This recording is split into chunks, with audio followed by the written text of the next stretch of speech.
जय श्री कृष्ण। आज की कहानी है हार की जीत। एक बाबा होते हैं भारती, जो गांव से थोड़ी दूर अपना आश्रम बना के रह रहे हैं। दीन दुनिया उन्होंने छोड़ रखी है, दुनिया से कोई मोह नहीं, लगाव नहीं, लेकिन उनके पास एक घोड़ा है जिसका नाम है सुल्तान। और सुल्तान को वो बहुत प्यार करते हैं, अपने जैसे एक माँ बेटे को प्यार करती उतना प्यार करते हैं। और सुल्तान था भी उतना ही सुंदर। तो लोगों के बीच चर्चा का विषय था कि सुल्तान सुल्तान। तो ये बात उस समय के डाकू खड़क सिंह तक पहुंचती, जो बहुत खूंखार डाकू था। तो खड़क सिंह बाबा के आश्रम में आता। बाबा से बोलते, भाई तुम क्यों आए? बोले, बाबा आपके बारे में, आपके घोड़े के बारे में बहुत सुना है, तो देखना है। तो बाबा उसे सुल्तान को लेके जाते, मिलाते सुल्तान से, सुल्तान का बखान करते हैं। और वो खड़क सिंह देख रहा है कि सुल्तान इतना सुंदर घोड़ा है, इतना इसकी स्पीड है, इतना सब अच्छा है, तो ये बाबा के पास क्यों है? ये तो मेरे पास होना चाहिए।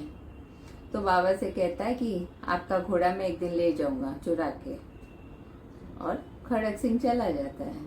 उसके बाद तो बाबा सो ही नहीं पा रहे, क्योंकि उन्हें रात में टेंशन रहता था कि वो खड़क सिंह आके घोड़े को चुरा लेगा। तो 2-3 महीने बाबा ऐसे ही चिंता में रहे, लेकिन फिर लगा कि खड़क सिंह ने मजाक किया होगा, तो ये घटना वो भूल गए।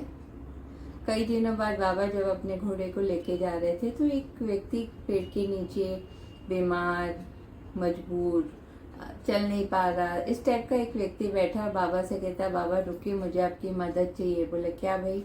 तो बोले, मुझे 2-3 मील दूर इस गांव पे जाना है, कि आप मुझे अपने घोड़े से छोड़ देंगे? बाबा ने कहा, ठीक है।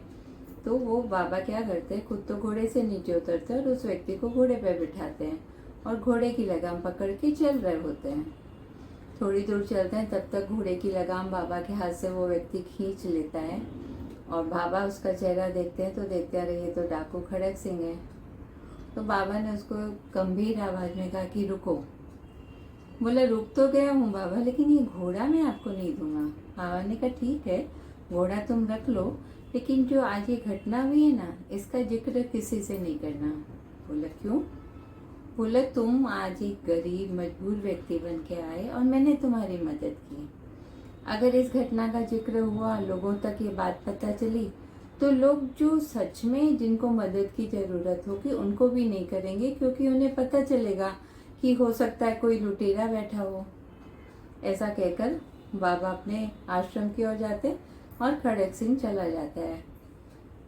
रात में बाबा आज निश्चिंत थे, आश्रम का गेट भी बंद करने की जरूरत नहीं, क्योंकि सुल्तान की रक्षा के लिए वो बहुत ध्यान रखते थे। और खड़क सिंह सोचा कि बाबा ने आज कितनी बड़ी बात की, उनका जो जान से प्यारा घोड़ा, वो उन्होंने कहा कि नहीं चाहिए, पर इस घटना का जिक्र मत करना तुम किसी से। तो खड़क सिंह का मन बदलता है, परिवर्तित होता है, और वो रात में आता है। आश्रम का गेट तो खुला ही था, घोड़े को बांध के चला जाता है।